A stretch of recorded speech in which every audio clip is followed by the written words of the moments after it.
هفدیتنین دلخوشن هوالو مالباتا لفروکخانن امریکا بردوام دکن دم دادگهک فرمان ریوبریاتی ترامپ کوریا کسین هاتو چو دکن بگرن رد کر و امریکا درگهت خواب و پناخازن وقت مالباتا سوری ودکم.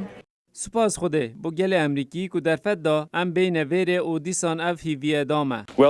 عندك ريل برمنه و ام هزرا همیان دکین.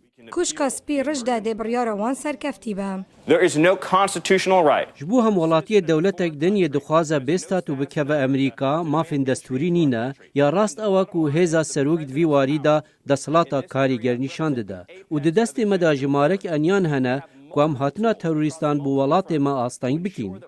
قانون فدرالی دستور برفره ده سروک که هاتنا همولاتین بیانی یا امریکا سنور بکه لی گرنتین دستوری بو آزادی اولی و پاراسنا وکهوی ده پیش قانون دا گرنگ تره. سردوزگره کی ولایت واشنطن کدوس لهمبر بریار سروک ترامپ وکر بود بیجه بگو من بو سروک گلک هز نهاتیه داین لکسک جه قانونا بلندترین و دوید فرمان قانون در این سروکاتی لگور دستور مبه اوی که آرشه سروکان هر دم ده دادورین فدرالی چه دبن کوشکا سپی دکاره ریگرتنا پنابران بردوام بکه آنجی دکاره فرمان کنو آماده بکه کل گور دا خوازا دوزن وکری به